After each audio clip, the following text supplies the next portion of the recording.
الحمد لله وحده والصلاة والسلام على من لا نبي بعده أما بعد فأعوذ بالله من الشيطان الرجيم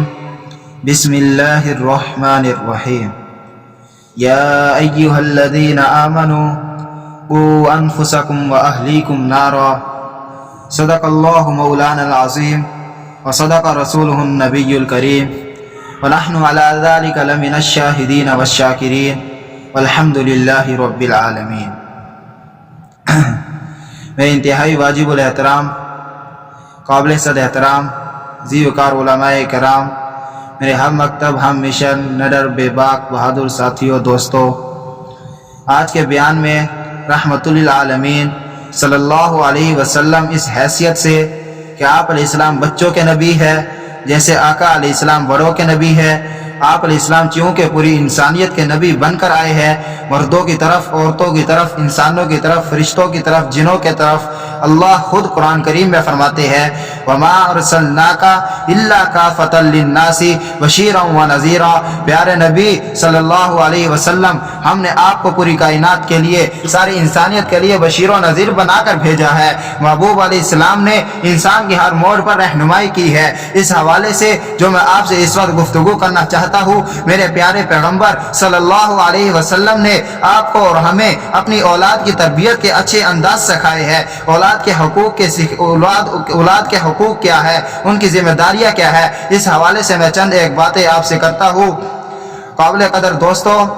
آج ہم کسی تقریب، اجتماع یا جلسے میں ہو، عام طور پر یہ مطالبہ ہوتا ہے، لوگ آ کر یہ کہتے ہیں ہمارے بچے بگڑ گئے ہیں، خراب ہو گئے ہیں، نافرمان ہو گئے ہیں، ہماری بات نہیں مانتے، باپ کے ساتھ بیٹا بولتا نہیں ہے، گھر میں سکون نہیں ہے۔ کبھی کسی پیر سے، کبھی کسی بزرگ سے کہا جاتا ہے کہ حضرت صاحب تعویذ دے، کبھی کہتے ہیں کہ دعا کرے، کبھی کسی دربار میں، کبھی کسی اللہ والے کی خدمت میں، کبھی کسی بزرگ کے پاس۔ یہ سارے معاملات جو ہم کرتے ہیں اس لیے کہ ہم پریشان ہوتے ہیں، ہماری اولاد کا سلوک ہمارے ساتھ صحیح نہیں۔ حقیقت یہ نہیں، اگر ہم حقیقت میں غور کریں تو یقیناً اپنے آپ کو ملامت کریں گے کہ ہم نے کیا اپنی اولاد سے صحیح سلوک کیا ہے یا ان سے اچھے سلوک کی توقع رکھے۔ کہا جاتا ہے کہ جیسا کرو گے ویسا بھرو گے۔ یہ دنیا میں طریقہ ہے کہ جو بو گے وہی کاٹو گے۔ جیسا تم نے اپنی اولاد سے سلوک کیا ہے، اپنی اولاد سے بھی اسی کی توقع رکھو کہ ہم نے اپنی اولاد کو ایمان سکھایا ہے، دین سکھایا ہے، اخلاق سکھائے ہیں،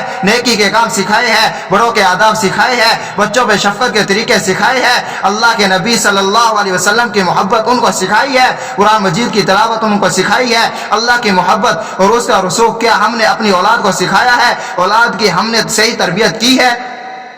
اگر ہم نے یہ سب اپنا فریضہ ادا کیا ہے تو اب اگر آپ کا بچہ نافرمان، آپ کا کہا نہیں مانتا، اب اگر آپ کا بچہ آپ کے حکم میں نہیں ہے، اگر آپ کا یہ بچہ بے دینی کی طرف ملتفت ہے تو اب آپ کو یہ شکوہ کرنے کا حق ہے کہ جناب میں نے تو بڑی محبت کی تھی، میں نے تو بڑی عزت کی ہے، میں نے تو اس کی بڑی خدمت کی ہے، میں نے تو اس کو بڑا دین سکھایا ہے، اس پر بڑی محنت کی ہے، لیکن اب بچہ نافرمان ہو گیا ہے۔ پھر یہ بات قابل سوچ ہوگی، اب سوچیں گے کہ بچہ کیوں نافرمان ہوا ہے۔ ہم حقدار ہے کہ اس بچے کو بھی سمجھائے، اس کو بھی سکھائے بھی صحیح، اس کو راہ راست پر لانے کی کوشش بھی کرے۔ اور اگر ہماری پوزیشن یہ ہے کہ ہم نے اپنی اولاد کو قرآن نہیں سکھایا، ایمان نہیں سکھایا، دین نہیں سکھایا، اس بچے نے جب بولنا شروع کیا ہے تو ہم نے اس کو کلمہ نہیں سکھایا، ہم نے اس کو اللہ اور رسولوں کے نام لینے کے طریقے نہیں سکھائے، ہم نے اس کو پیغمبر کی شریعت کے مطابق جینے کے آداب نہیں سکھائے، رہنے کے سلیقے نہیں سکھائے، بڑوں کی تعظیم نہیں سکھائی، چھوٹوں سے محبت اور شفقت کا انداز نہیں سکھایا۔